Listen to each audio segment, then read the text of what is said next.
সকলোকে নমস্কাৰ জনাই আমাৰ পেজৰ অন্য এটা ভিডিঅ'লৈ আপোনালোকক স্বাগতম জনাইছোঁ।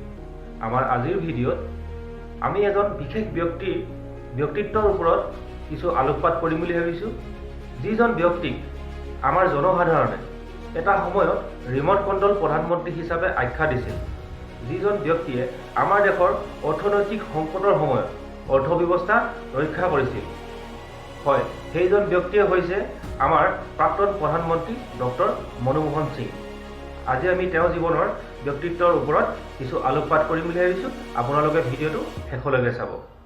আৰু যদি আপোনালোকে আমাৰ এই ভিডিঅ' ফেচবুকত চাই আছে তেন্তে ফ'ল' কৰি ল'ব, আৰু ইউটিউবত যদি চাই আছে তেতিয়াহ'লে প্লিজ ছাবস্ক্ৰাইব কৰি ল'ব। বলক তেতিয়াহ'লে আমি ভিডিঅ'টো আৰম্ভ কৰোঁ।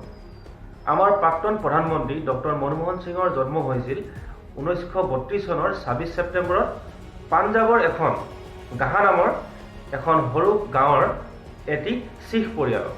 বৰ্তমান সেই গাহা গাঁওখন 1947 চনত ভাৰত পাকিস্তান বিভক্ত হোৱাৰ পাছত পাকিস্তানৰ ভিতৰত অন্তৰ্ভুক্ত হয়।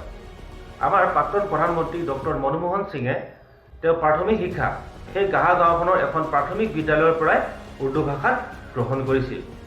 যিখন স্কুলৰ পৰা তেওঁ প্ৰাথমিক শিক্ষা গ্ৰহণ কৰিছিল সেই স্কুলখন বৰ্তমান পাকিস্তান চৰকাৰে ডক্টৰ মনমোহন সিং চৰকাৰী বালক বিদ্যালয় হিচাপে নামাকৰণ কৰে। পেছাৱাৰ চৰকাৰী বিদ্যালয়ৰ পৰা তেওঁ আপাৰ প্ৰাইমেৰী শিক্ষা গ্ৰহণ কৰে। 1947 চনৰ ভাৰত পাকিস্তান বিভক্ত হোৱাত তেওঁলোকে উত্তৰাখণ্ডৰ নেনিতাল নামৰ ঠাইলৈ স্থানান্তৰ হৈছিল। যদিও 1948 চনত তেওঁলোকে পুনৰ অমৃতসৰলৈ স্থানান্তৰ হয়। অমৃতসৰতে তেওঁ হিন্দু কলেজৰ পৰা স্নাতক ডিগ্ৰী গ্ৰহণ কৰে।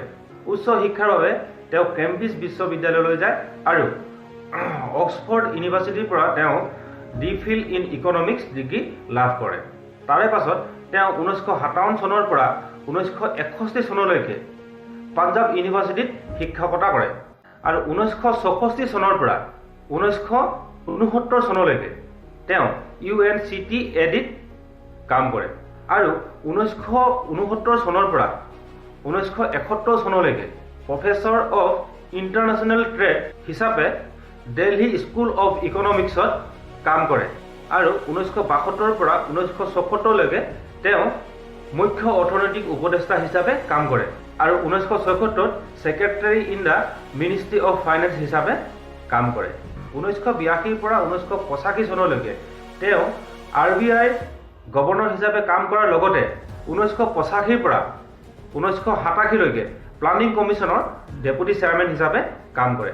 1987 চনৰ পৰা 1990 চনলৈকে তেওঁ চাউথ কমিশ্যন জেনেভাৰ secretary general of an independent thinker tank হিচাপে কাম কৰে। আৰু এতিয়া আহোঁ সেই বিশেষ দিনটোলৈ, যিটো দিনত আমাৰ দেশৰ প্ৰধানমন্ত্ৰী PV নৰসিম্হা ৰাওৱে তেওঁক বিশেষভাৱে মাতি আনি আমাৰ দেশৰ ফাইনেন্স মিনিষ্টাৰ হিচাপে নিয়োগ কৰিছিল। PV নৰসিম্হা ৰাওৱে তেওঁক বিশেষভাৱে মাতি আনি ফাইনেন্স মিনিষ্টাৰ হিচাপে নিয়োগ কৰাত কিছু কাৰণ আছে।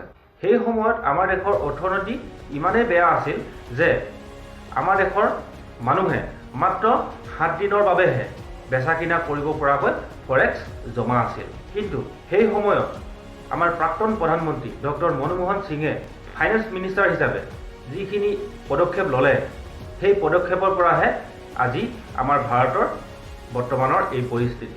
নহ'লে আমাৰ ভাৰতৰ অৱস্থা কি হ'লহেঁতেন বৰ্তমান কল্পনাও কৰিব নোৱাৰি। আৰু 1998 পৰা 2004 চনলৈকে তেওঁ ৰাজ্যসভাত লিডাৰ অৱ দ্য অপজিশ্যন হিচাপে কাম কৰিছিল আৰু সদৌ-শেষত 2004 চনত তেওঁ ভাৰতৰ 13 নম্বৰ প্ৰধানমন্ত্ৰী হিচাপে নিযুক্ত হয়। তেখেতৰ দিনতেই MGNREGA ৰূপায়ণ কৰা হৈছিল আৰু 2009 চনত 6 বছৰৰ পৰা 14 বছৰ বয়সলৈ সকলো ল'ৰা ছোৱালীক প্ৰাথমিক শিক্ষা সম্পূৰ্ণ বিনামূলীয়া হিচাপে তেওঁ আঁচনি ৰূপায়ণ কৰিছিল। সেইজনেই হৈছে আমাৰ ভাৰতৰ প্ৰাক্তন প্ৰধানমন্ত্ৰী ডক্টৰ মনমোহন সিং। তেওঁৰ মৃত্যুত আমি গভীৰ শ্ৰদ্ধাঞ্জলি জ্ঞাপন কৰিছোঁ। আমাৰ আজিৰ ভিডিঅ' ইমানেই। ভিডিঅ'টো চাই কেনেকুৱা পালে কমেণ্টত জনাবলৈ নাপাহৰিব। তেতিয়াহ'লে আজিলৈ আহোঁ। নমস্কাৰ।